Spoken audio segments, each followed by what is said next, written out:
BJP चुनाव में महायुति गठबंधन ने शिवसेना को करारी शिकस्त दी। 25 साल का वनवास खत्म किया है। मुंबई में बीजेपी गठबंधन ने ग्राउंड लेवल पर जाकर के जो जीतोड़ मेहनत की, उसका नतीजा मेरे पीछे की तस्वीरों में आप देख रहे हैं, जहां हर्षोल्लास के साथ बीजेपी कार्यकर्ता और समर्थक अपना जश्न मना रहे हैं। लेकिन मुंबई में बीजेपी की इस एक तरफा जीत के पीछे योगी मॉडल कनेक्शन क्या है, योगी फॉर्मूला क्या है? क्योंकि ये क्यों कहा जा रहा है कि योगी आदित्यनाथ ने महाराष्ट्र विधानसभा चुनाव से लेकर के और आज तक जो नींव डाली थी, उसी नींव पर यह जीत की इमारत खड़ी हुई है। इस रिपोर्ट में दिखाता हूं आपको।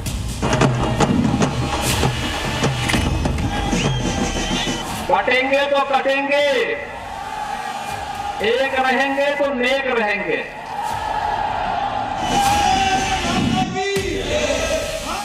योगी आदित्यनाथ का जादुई नारा एक बार फिर मुंबई में कमाल कर गया और बीएमसी यानी बृहन मुंबई महानगर पालिका में बीजेपी का 25 साल का वनवास खत्म हो गया।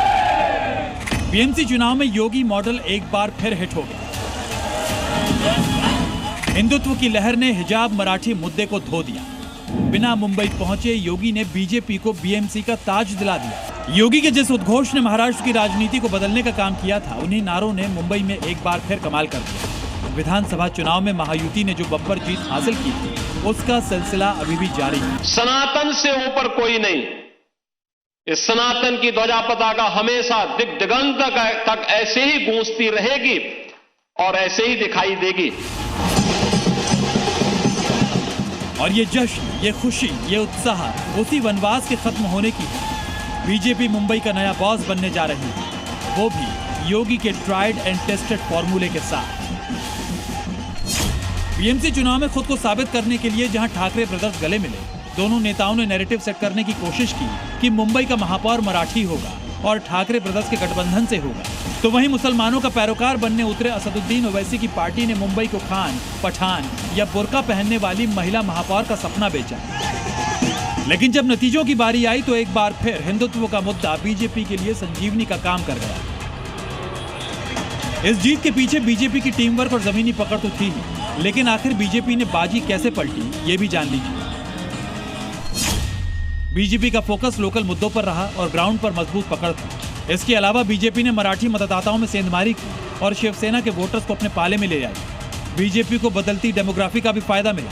इसके अलावा मुंबई में रहने वाले प्रवासी मतदाताओं में बीजेपी की पकड़ अच्छी रही और बीएमसी में बदलाव की लहर एक बड़ी वजह भी रही। महाराष्ट्र नगर निगम में भारतीय जनता पार्टी और हमारे गठबंधन सहयोगियों के साथ महायुति ने शानदार सफलता अर्जित की है। यह दर्शाता है कि प्रधानमंत्री श्री नरेंद्र मोदी जी के नेतृत्व में भाजपा और एनडीए के प्रति स्वीकार्यता उत्तरोत्तर बढ़ रही है। बीएमसी में महायुति की जीत पर मंत्री नितेश राणे ने बड़ा बयान दिया है। उन्होंने कहा कि जनता ने बता दिया कि ये ओवैसी का पाकिस्तान नहीं, हिंदुओं का राष्ट्र है। सब जगह एक भगवामय वातावरण था और अभी मेजॉरिटी मेयर की कुर्सी पे जय श्री राम और आई लव महादेव के विचार के सोच के हमारे मेयर सब जगह महायुति के बैठने की तारीफ पूरी तरीके से थे। वहीं सबसे बड़ा झटका ठाकरे ब्रदर्स को लगा, क्योंकि मराठी का एजेंडा लेकर चले उद्धव और राज कई सालों बाद साथ आए। उन्हें लगा था कि जनता उनके साथ आएगी, लेकिन जनता को ठाकरे ब्रदर्स नहीं, बीजेपी पसंद आई। योगी का फॉर्मूला भाग गया। दरअसल मराठी मानुष का नैरेटिव ही फेल हो गया। शिवसेना उद्धव गुट के लिए एमएनएस कमजोर कड़ी साबित हुई। दोनों पर मुस्लिम तुष्टीकरण का आरोप लगा। मतदाताओं को लगा कि दोनों भाई सत्ता के लिए साथ आए। जनता का भरोसा जीतने में वो नाकाम रहे। ग्रास रूट सपोर्ट में भी भारी कमी दिखी और यही वजह है कि 25 साल बाद बीएमसी में शिवसेना राज का अंत हो गया और बीजेपी सबसे बड़ी पार्टी बनकर उभरी है। ब्यूरो रिपोर्ट, जी मीडिया। खबर काशी से दिखाने जा रहा हूं, जहां बुलडोजर एक्शन सबसे ज्यादा चर्चा में है। आम लोगों के साथ अब सियासतदान भी इसी को लेकर मोर्चा खोल चुके हैं। विकास के नाम पर काशी के विनाश के आरोप लगाए जा रहे हैं। मैं आपको पूरा मामला बताऊं, उसके पहले दो तस्वीरें मैं आपको दिखाने जा रहा हूं। पहली तस्वीर जरा देखिए। ये पहली तस्वीर है काशी के मशहूर दाल मंडी की। दाल मंडी जहां दर्जनों मकान और दुकानों को ध्वस्त किया जा रहा है। ये पिछले कई दिनों से लगातार कार्रवाई जारी है, लेकिन अब विरोध भी तेज हो रहा है। तो दूसरी तस्वीर काशी के मशहूर मणिकर्णिका घाट की है, जिसे मोक्षदायिनी घाट कहते हैं। लेकिन यहां भी विकास के लिए बुलडोजर और हथौड़ा दोनों चल रहा है और इसी को लेकर के काशी के निवासी इस वक्त नाराज हैं। लेकिन नाराजगी के बीच सबसे पहले बात और तस्वीर दिखाता हूं आपको मेरे पीछे दिखाई पड़ रहे मणिकर्णिका घाट की, जहां बुलडोजर और हथौड़ा चल रहा है। लेकिन उसी की मुखालफत में सियासी गलियारों से लेकर के बनारस की गलियों तक विरोध हो रहा है।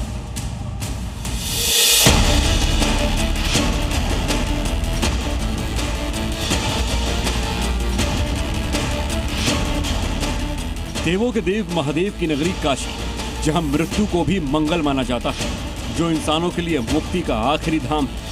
और उस मुक्ति का मार्ग मणिकर्णिका घाट से होकर जाता है। जिस मणिकर्णिका घाट पर दिन रात चिताएं जलती हैं, जहां कभी आग बुझती ही नहीं, वहां इन दिनों बुलडोजर की गूंज सुनाई दे रही है। ताबड़तोड़ हथौड़े चल रहे हैं, लेकिन अब इसका विरोध शुरू हो गया है। विरोध ये था कि अगर आप किसी चीज को विकास कर रहे हो तो विकास करो, विनाश मत करो। ये धरोहर थी, अभी 300-400 साल पुरानी थी, अभी 500 साल वो और खड़ा रहता। अब तोड़ो, विकास होना चाहिए, लेकिन इस विकास का मतलब ये नहीं कि विनाश की राह पे विकास करें। हमारे घर की जो चीज़ें हैं उनको सुरक्षित करके विकास करना चाहिए। तो वो मुझे धक्का दे करके निकालने लगे कि चलो अपना काम करो, चलो अपना काम करो, मतलब बड़ी बदतमीजी से बात करने लगे।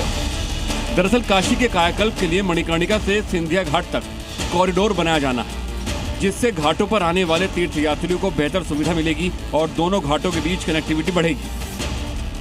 लेकिन मणिकर्णिका घाट पर चल रहे इस डेवलपमेंट प्रोजेक्ट के बीच वो हिस्सा भी क्षतिग्रस्त हो गया, जिसे अहिल्याबाई होलकर की विरासत माना जाता है। जिस हिस्से को तोड़ा गया, वहां देवी अहिल्याबाई की शिव आराधना से जुड़ी प्रतिमाएं स्थापित थी। काशी में अलग अलग जगह पर बुलडोजर कार्रवाई चल रही है और मणिकर्णिका घाट पर भी कुछ इसी तरीके से विकास कार्य को लेकर यहां पर पोकलैंड और बुलडोजर से कार्रवाई शुरू हुई और उसके बाद कुछ मूर्तियों को और जो स्थापित शिवलिंग थे उनको यहाँ पर विग्रहों को तोड़ने की बात सामने आई। सोशल मीडिया पर ये वीडियो तेजी से वायरल हुआ, जिसके चलते भारी विरोध भी यहाँ के स्थानीय लोगों ने किया और अब जो है यहाँ के लोगों ने एकजुटता दिखाते हुए एक बार फिर से विरोध शुरू कर दिया है। हालांकि प्रशासन का कहना है कि मूर्तियां सुरक्षित हैं, लेकिन मणिकर्णिका घाट पर बुलडोजर एक्शन का विरोध थमने का नाम नहीं ले रहा है। सिर्फ काशी के निवासी ही नहीं, बल्कि बुलडोजर कार्रवाई के विरोध में अब सियासतदान भी कूद गए हैं। कांग्रेस का आरोप है कि मणिकर्णिका घाट में बुलडोजर चलवाकर सदियों पुरानी धार्मिक, सांस्कृतिक और आध्यात्मिक विरासत को ध्वस्त किया गया। हिंदू धर्म की जो सबसे बड़ी विरासत है, उसको पूरी तरीके से ये मोदी और योगी सरकार ध्वस्त कर रही है, ध्वस्त कर दिया।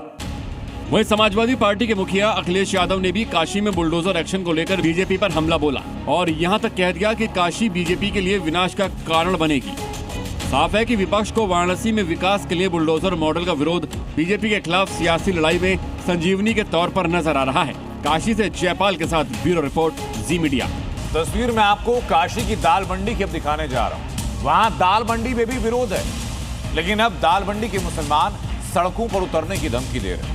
हालांकि धमकियां आ रही हैं, लेकिन बावजूद इसके दाल मंडी में बुलडोजर एक्शन लगातार हो रहा है। तस्वीरें जरा देखिएगा।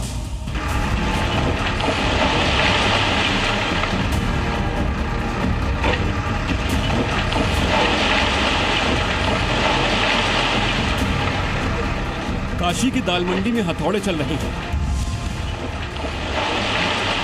बड़े बड़े मकान मलबे में तब्दील हो चुके हैं। दुकानों और धार्मिक इमारतों पर ताला लगा है और बुलडोजर अपनी बारी के इंतजार में खड़ा है। कल तक जो इलाका लोगों की भीड़भाड़ से गुलजार रहता था, आज वहां हथौड़ों की गूंज सुनाई दे रही है। दाल मंडी का इलाका है जहां पर अभी बुलडोजर की कार्रवाई से पहले हथौड़ा कार्रवाई चल रही है और बड़ी जो है यहां पर बड़े पैमाने पर विरोध भी देखने को मिल रहा है। बैरिकेडिंग के उस तरफ सभी दुकानें पहली बार दाल मंडी में बंद करा दी गई हैं। दाल मंडी में अब तक 24 मकानों की रजिस्ट्री हो चुकी है, जिनमें से 11 मकानों को कल तक ध्वस्त किया गया और आज 9 मकानों को जमींदोज करने का टारगेट है, जिसके लिए बुलडोजर भी तैयार खड़ा है। कि यहाँ पर बुलडोजर आकर खड़ा हो गया है और ये दाल मंडी के चौक वाला इलाका है और इसी चौक इलाके से दाल मंडी में एंट्री होती है। ये बुलडोजर एक्शन से पहले यहाँ लाकर खड़ा कर दिया गया और दूसरी तरफ की आपको तस्वीरें दिखाते हैं। दूसरी तरफ देखिए ये जो पूरा इलाका है ये पूरी तरीके से सन्नाटे में तब्दील हो चुका है। आने वाले व्यय को आपसे राजस्व की बकाये की बात। मगर एक तरफ वाराणसी प्रशासन मुनादी करते हुए इलाके के लोगों से सहयोग की अपील कर रहा है कि आप अपने भवन को तत्काल खाली कर दें ताकि पुस्तिकार की कार्रवाई। वहीं इलाके की मस्जिद पर खतरा बढ़ता देख मियां भाई बुलडोजर कार्रवाई के विरोध में सड़क पर उतरने की अपील कर रहे हैं। चाहते हैं कि कम से कम दुकानदारों का ख्याल करे। गवर्नमेंट जिस तरीके से देखिए सरकार के लिए 1000 करोड़ 2000 करोड़ रुपया माने कुछ नहीं रखता है। अगर सरकार अगर जिस दिन आज कॉरिडोर में जिस वक्त अपना पेटी खोला बक्सा खोला कल तक वही जगह के लोग मकान नहीं बेचने वाले लोगों ने चाबी दे दे के चले गए। अगर कि दुकानदारों को अगर मुआवजा मिल जाए तो वो खुशी खुशी दे देंगे, यकीन मानिए कि देंगे। अगर दरअसल दाल मंडी में दर्जनों मकानों के बीच एक मस्जिद भी है जिस पर आज नहीं तो कल हथौड़ा चलना तय है। यही वजह है कि इलाके की मुस्लिम आबादी भड़की हुई है। हालांकि मस्जिद में आने वाले नमाजी कैमरे पर कुछ भी बोलने से बच रहे हैं। ये वो जगह है जो बेहद संवेदनशील है। ये मस्जिद है, मस्जिद करीमुल्ला बेग। अब इस पर लेकर लोगों की अलग अलग राय है। फिलहाल ये कार्रवाई लगातार जारी है। ये बताइए, आप भी देख रहे हैं लगातार कहीं दिखाओ यार। कितने लोग हैं इसमें? अभी उधर जाएगा। आपका भी मकान? अरे हटो मालिक, जाओ मालिक। आपका मकान है? जाहिर है एक तरफ विकास है तो दूसरी तरफ इतिहास, जिसे दाल मंडी के लोग छोड़ने को तैयार नहीं है। यही वजह है कि पिछले 10 दिनों से यहाँ हथौड़े और बुलडोजर की आवाज तो सुनाई दे रही है मगर दाल मंडी के लोग खामोश हैं। वाराणसी से जयपाल के साथ ब्यूरो रिपोर्ट, जी मीडिया। अब बात उत्तर प्रदेश से अपराधियों के खात्मे के लिए जारी एनकाउंटर मॉडल। योगी फोर्स एक एक अपराधी का हिसाब कर रही है, बदमाशों को लंगड़ा बनाया जा रहा है।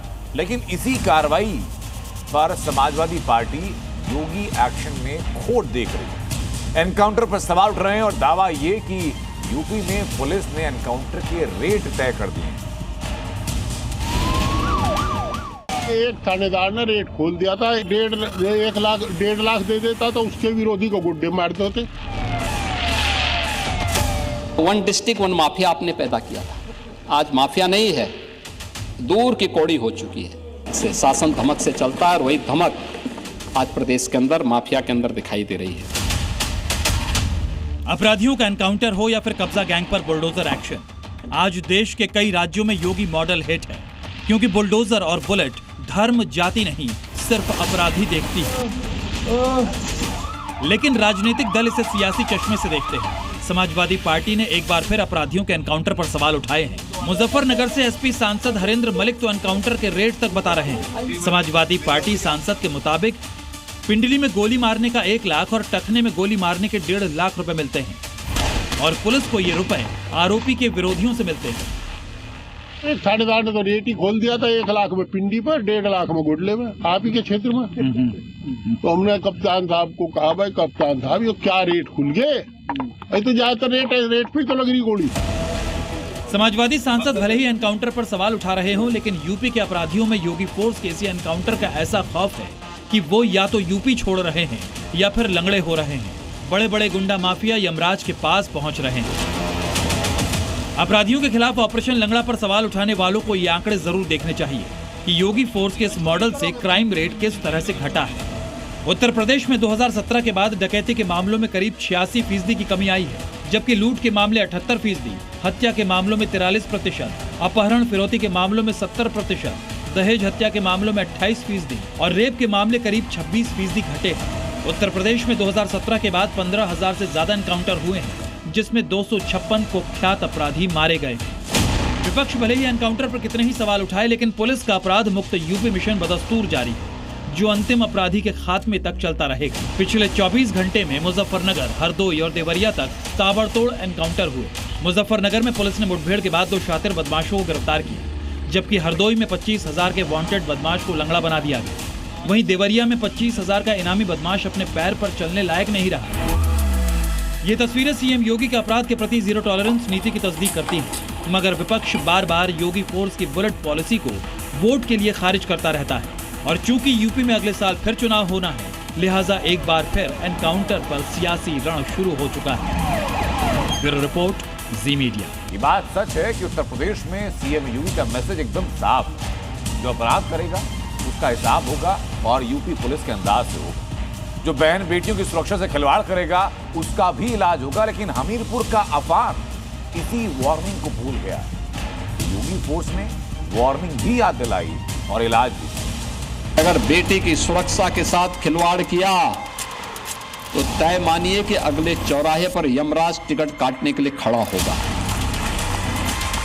छोड़ेगा नहीं। हिंदू बेटी से धोखा, योगी फोर्स ने ठोका। लव जिहाद और ब्लैकमेल, खत्म हुआ अफान का खेल। यूपी के हमीरपुर में जिस मोहम्मद अफान ने धर्म छिपाकर नाबालिग हिंदू युवती को प्रेम जाल में फंसाया, उस पर इस्लाम कबूल करने का दबाव बनाया और धर्मांतरण से इनकार करने पर उसका अश्लील वीडियो वायरल कर दिया, उसी अफान की टांग पर योगी फोर्स ने बुलेट ठोक दी है, वो भी वीडियो वायरल होने के कुछ ही घंटों के भीतर। हिंदू बेटी से धोखा करने वाले अफान का ऐसा हिसाब हुआ कि वो अब अपने पैरों पर खड़ा रहने लायक भी नहीं बचा। उसे एक कदम चलने के लिए पुलिस के कंधों का सहारा लेना पड़ा। अफान ने हिंदू बेटी को कितनी प्लानिंग से फंसाया, उसे जानकर आप चौंक जाएंगे। अफान ने अपनी पहचान छिपाकर हिंदू लड़की से दोस्ती की, खुद को मुसलमान नहीं दूसरे धर्म का बताया, चोरी छिपे आपत्तिजनक वीडियो रिकॉर्ड कर लिए और फिर नाबालिग पर धर्म परिवर्तन का दबाव बनाया। लड़की के इनकार करने पर अफान ने अश्लील वीडियो वायरल कर दिए। इसके बाद हिंदू संगठनों ने मोर्चा खोला, अफान के खिलाफ लव जिहाद का आरोप लगाते हुए थाने का घेराव किया, हाईवे जाम कर दिया। हालांकि विरोध प्रदर्शन के पहले से ही योगी फोर्स एक्शन में थी, हमीरपुर के इस जिहादी की तलाश में थी और देर शाम एनकाउंटर के बाद आरोपी मोहम्मद अफान को गिरफ्तार किया गया। लव जिहादी अफान ने मोबाइल जंगल में छिपा रखा था और जब पुलिस उसका मोबाइल बरामद करने के लिए उसे लेकर गई तो अफान ने पहले से छिपा कर रखे तमंचे से फायरिंग कर दी। जवाबी कार्रवाई में योगी फोर्स ने अफान के पैर में गोली मारकर उसे लंगड़ा कर दिया। गिरफ्तारी में के बाद जब अपराध में जो उपयोग किया गया मोबाइल था, उसको बरामदगी के समय वो उसने भाग के पुलिस टीम पर फायरिंग की। आत्मरक्षार्थ पुलिस टीम द्वारा जवाबी कार्रवाई की गई, जिसमें उसके दाहिने पैर पर गोली लगी है और उसके पास से हमें एक अदद तमंचा और एक जिंदा कारतूस, एक खाली खोखा कारतूस बरामद हुए। मोहम्मद अफान ही नहीं, धर्मांतरण गैंग के ऐसे मोहरे शहर शहर हैं, मगर योगी फोर्स इन सब के सफाई में लगी है। हमीरपुर से जी मीडिया के लिए संदीप कुमार की रिपोर्ट। और अब बात खराब सिस्टम के खिलाफ जी न्यूज की मुहिम की। स्मार्ट कैमरे और खुले में कचरा फेंकने वालों पर 24 घंटे की निगरानी, ये दावा है जयपुर नगर निगम का। ये दावा तो है, लेकिन जब जी न्यूज की टीम नगर निगम के दावों की पड़ताल करने के लिए वहां पहुंची तो तस्वीरें एकदम उल्टी नजर आई। जयपुर की सड़क हो, जयपुर की गलियां हो, मोहल्ले हो, गंदगी और बदबू से परेशान है। इस शहर के खास इलाकों में तो कैमरे की चमक है, लेकिन अंदरूनी इलाकों का हाल क्या है, इस रिपोर्ट में आपको देखना चाहिए। जयपुर शहर की एक और तस्वीर है जिसने जयपुर को शर्मसार होने पर मजबूर किया। गंदगी का अंबार, कचरे का ढेर, बेहिसाब बदबू और आवारा जानवर। स्मार्ट सिटी जयपुर की ये वो असलियत है जिसका जवाब शासन प्रशासन किसी के पास नहीं है। जी न्यूज की टीम जब जयपुर जैसे खास शहर में सफाई व्यवस्था का हाल जानने निकली तो हालात बेहद खराब ही नजर आए। जयपुर की गलियों और ज्यादातर सड़कों का यही हाल है और यह हाल तब है जब जयपुर नगर निगम स्मार्ट सिटी कंट्रोल रूम से 24 घंटे निगरानी का दावा करता है। शहर के प्रमुख चौराहों पर स्मार्ट कैमरे लगे होने की बात कही जाती है। निगम प्रशासन कचरा फेंकने वालों की फुटेज और वीडियो के जरिए चालान की कार्रवाई करता है। कंट्रोल रूम से ऑनलाइन कैमरों के जरिए मॉनिटरिंग का दावा है, लेकिन जमीनी हकीकत इससे बिल्कुल अलग नजर आ रही है। शहर की मुख्य सड़कें, वीआईपी इलाकों को छोड़ दिया जाए तो अंदरूनी इलाके, रिहायशी कॉलोनियों और मोहल्लों में सफाई व्यवस्था बदहाल है। न तो नियमित रूप से सफाई हो पा रही है और न ही समय पर कचरा उठाया जा रहा है, जिससे लोगों को गंदगी और दुर्गंध का सामना करना पड़ रहा है। जो हमारा integrated command and control centre है उसके द्वारा भी हम निगरानी कर रहे हैं। कोई भी व्यक्ति कचरा सड़कों पे फेंक रहा है, पिछले कुछ समय में लगभग हमने 600 से अधिक लोगों के चालान करे हैं, जिससे हमने काफ़ी राशि भी चालान की एकत्रित की है। परंतु हमारी सभी लोगों से अपील है कि नगर निगम जयपुर को जो ये चालान करना ही ना पड़े। हालांकि नगर निगम प्रशासन कह रहा है कि शहर की सफाई व्यवस्था को दुरुस्त करने के लिए कवायद शुरू की है। अधिकारियों ने सफाई कर्मचारियों की मॉनिटरिंग और निरीक्षण बढ़ाने के निर्देश जरूर दिए, लेकिन इसके बावजूद तस्वीरों में कथनी और करनी का फर्क साफ नजर आ रहा है। कागज पर जो दावे और वादे दर्ज हैं, असलियत से उनका दूर दूर तक कोई नाता नजर नहीं आता। शहर के कई प्रमुख रास्तों के साथ रिहायशी कॉलोनियों और अंदरूनी सड़कों पर सड़क किनारे बनाए गए अस्थायी कचरा पॉइंट आज भी जस के तस बने हैं। खुले कचरे के कारण बड़ी संख्या में आवारा जानवर सड़कों पर इकट्ठा हैं, जिससे आए दिन हादसों की आशंका बनी रहती है। आप सभी लोग भी जो भी आपका कचरा है वो या तो नियर बाय जो भी डस्टबिन है उसमें डालें या जो कचरे की गाड़ी है उसमें डालें, ताकि हम सभी लोग मिलकर के जयपुर को और स्वच्छ बना सकें। कुल मिलाकर सरकारी कैमरों की नजर में शहर भले ही साफ दिखे, लेकिन जी मीडिया के कैमरे पर रिकॉर्ड तस्वीरें नगर निगम के दावों पर सवाल खड़े कर रही हैं। सवाल नगर निगम के दावों पर भी है, तो साथ ही जयपुर की पब्लिक भी इस गंदगी की उतनी ही जिम्मेदार है। और यही वजह है कि निगम की तैयारियों और दावों के बाद भी लोगों की समस्याएं जस की तस बनी हुई हैं। जयपुर से दीपक गोयल के साथ ब्यूरो रिपोर्ट, जी मीडिया। पश्चिम बंगाल में चुनावी काउंटडाउन शुरू हो उसके पहले हंगामा तो शुरू हो चुका है। बंगाल के एक मजदूर की झारखंड में मौत होती है तो मुर्शिदाबाद में उन्मादी भीड़ जमकर हंगामा करती है। रेलवे ट्रैक को जाम किया जाता है, सड़कों पर आगजनी की जाती है। यहाँ तक कि जी न्यूज की जब महिला रिपोर्टर वहां पहुंचती हैं उसको भी नहीं बख्शा जाता, उन पर भी हमला किया जाता है, हाथ तोड़ दिया जाता है, फोन छीन लिया जाता है, कैमरा पर्सन को पीटा जाता है। बंगाल में क्या तानाशाही चल रही है, क्या त्राहिमाम है, ये रिपोर्ट आपको देखनी चाहिए। हाईवे पर बीचों बीच ये भीड़ और आगजनी तस्वीरें बंगाल के मुर्शिदाबाद के बेलडांगा की है। यहाँ कानून व्यवस्था को चुनौती देते हुए घंटों तक हाईवे को जाम कर दिया गया। मामला एक बंगाली मजदूर की हत्या से जुड़ा हुआ है। झारखंड में बंगाली मजदूर अलाउद्दीन शेख के हत्या के बाद जब शव मुर्शिदाबाद पहुंचा तो गुस्साई भीड़ ने रेलवे ट्रैक और हाईवे पर जमकर हिंसक प्रदर्शन किया।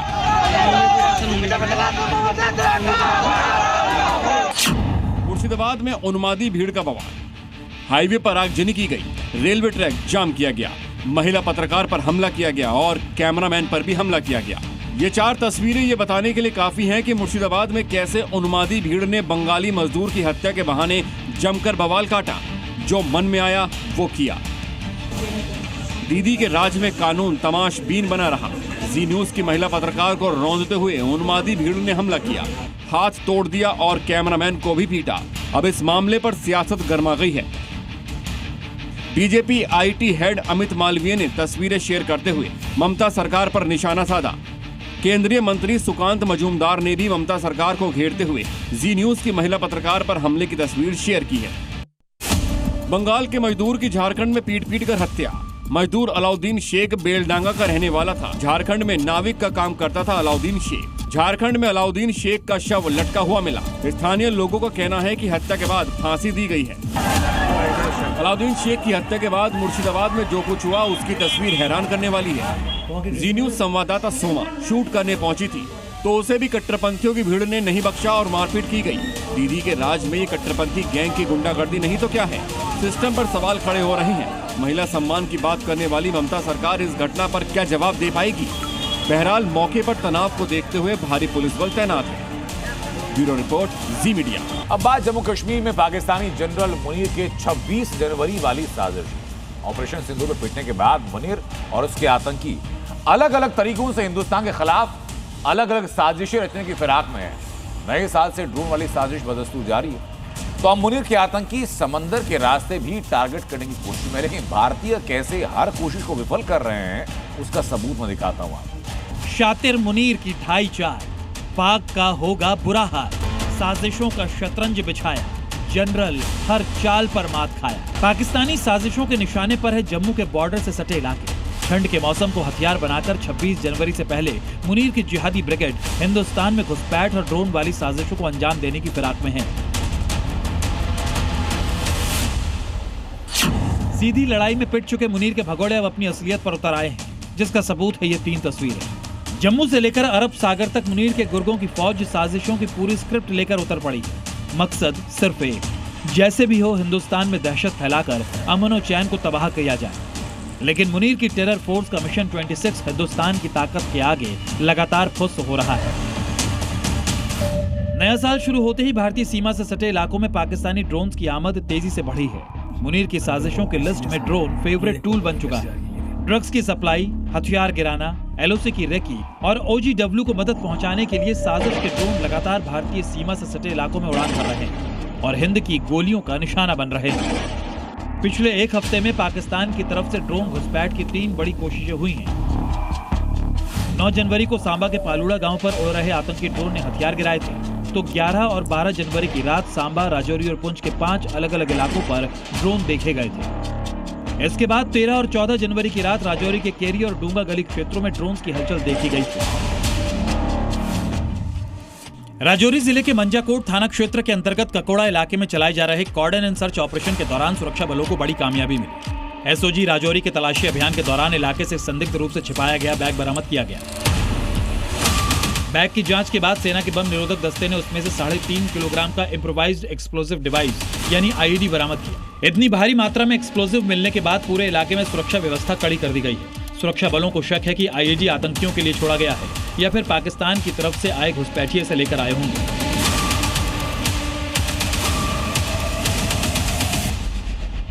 जम्मू में सुरक्षा बलों के सामने मुनीर के आतंकियों के हौसले पस्त हैं, तो पाकिस्तान का जिहादी जनरल समंदर के रास्ते साजिशों की एंट्री करवाने की फिराक में है। लेकिन इंडियन कोस्ट गार्ड ने पाकिस्तान की साजिश पर भी पानी फेर दिया। 14 जनवरी की रात कोस्ट गार्ड ने एक पाकिस्तानी नाव को जब्त किया। इस पाकिस्तानी नाव का नाम अल मदीना है। ये पाकिस्तानी नाव अरब सागर के रास्ते भारतीय जल क्षेत्र में अवैध रूप से प्रवेश कर रही थी। इंडियन कोस्ट गार्ड ने नाव में सवार 9 लोगों को भी गिरफ्तार किया है। भारतीय कोस्ट गार्ड के गश्ती दल ने अंतर्राष्ट्रीय समुद्री सीमा रेखा के पास इस नाव को देखा था, जिसके बाद कोस्ट गार्ड टीम ने पाकिस्तानी नाव को रोकने का इशारा किया। लेकिन रुकने की बजाय नाव में सवार लोगों ने पाकिस्तान की तरफ भागने की कोशिश की, लेकिन ये भारतीय जवानों की चुस्ती फुर्ती का मुकाबला नहीं कर पाए। जमीन हो या समंदर, पाकिस्तान की हर साजिश, हर चाल पर हिंदुस्तान के शूरवीरों की नजर है। 2025 में हिंद के बारूद से बंकर में छिपे मुनीर को कई बार अल्टीमेटम दिया जा चुका है, लेकिन लगता है कि 2026 में मुनीर की साजिशें उसे ताबूत तक पहुंचा के रहेंगी। पाकिस्तान में जब से मुनीर पावरफुल बना, आतंकी संगठनों की मानो लॉटरी लगी है। आतंकी संगठन जैश-ए-मोहम्मद हो, लश्कर-ए-तैयबा हो, हर एक आतंकी संगठन खुद को मुल्क का आका मानकर चल रहा है। आपको हाफिज सईद के गुर्गों की ऐसी साजिश की तस्वीर में दिखाने जा रहा हूं, जो लगभग तय कर रहा है कि लश्कर के दहशतगर्दों की कब्र जमीन के नीचे नहीं बल्कि समंदर की गहराई में तैयार होगी। पाकिस्तान और दहशतगर्द, ये दोनों एक ही सिक्के के 2 पहलू हैं। पाकिस्तान का वजूद जब से दुनिया के नक्शे पर उभरा है, पाकिस्तान आतंक और आतंकियों की उंगली पकड़कर अपना गुजारा कर रहा है। मुनीर राज में आतंकियों के हौसले किस कदर आसमान पर हैं, उसकी लेटेस्ट तस्वीरें आपको दिखाते हैं। ये लश्कर के आतंकी हैं जो पानी में ट्रेनिंग ले रहे हैं, अपनी वाटर फोर्स तैयार कर रहे हैं। आतंकी संगठनों की तरफ से लगातार भारत के खिलाफ हो रही साजिशों को देखते हुए माना जा रहा है कि अब लश्कर के आतंकी भारत पर पानी के रास्ते हमला करने की साजिश कर रहे हैं। और इस आशंका के पीछे की बड़ी वजह है लश्कर कमांडर सैफुल्लाह कसूरी की नई गीदड़ भक्त, जिसमें लश्कर-ए-तैयबा के डिप्टी चीफ सैफुल्लाह खालिद कसूरी ने भारत पर पानी के रास्ते हमला करने की धमकी दी। यानी लश्कर के इस आतंकी को लगता है कि ऑपरेशन सिंदूर में मुनीर के भगोड़ों ने हिंदुस्तान के आसमानी शूरवीरों को रोक लिया था और अब समंदर से वो जो चाहे कर सकते हैं। लेकिन आपको लश्कर के ही एक और आतंकी का कबूलनामा सुनाते हैं, जिससे साफ हो जाएगा कि पाकिस्तान और उसके आतंकियों के अंदर किस कदर ऑपरेशन सिंदूर का खौफ आज भी काबिज है। यानी लश्कर के आतंकियों को भी पता है कि उनकी जान सिर्फ अल्लाह भरोसे ही बची है, लेकिन बावजूद इसके इन कम अक्लों की अक्ल ठिकाने नहीं आ रही है। और डर ऐसा कि कुछ दिनों पहले लश्कर का ही एक आतंकी नस्र जावेद भारतीय सीमा से सटे इलाकों का दौरा करता दिखा था। आतंकी ने मीरपुर में बने मंगला डैम का भी दौरा किया था। दरअसल मुनीर और लश्कर को डर है कि अगर आतंकियों को तबाह करने के लिए भारत ने मंगला डैम पर हमला किया तो कहीं इनका भारी नुकसान न हो जाए। यही वजह है कि पाकिस्तान की फौज भी आतंकियों की मदद लेकर बचने का रास्ता तलाश रही है।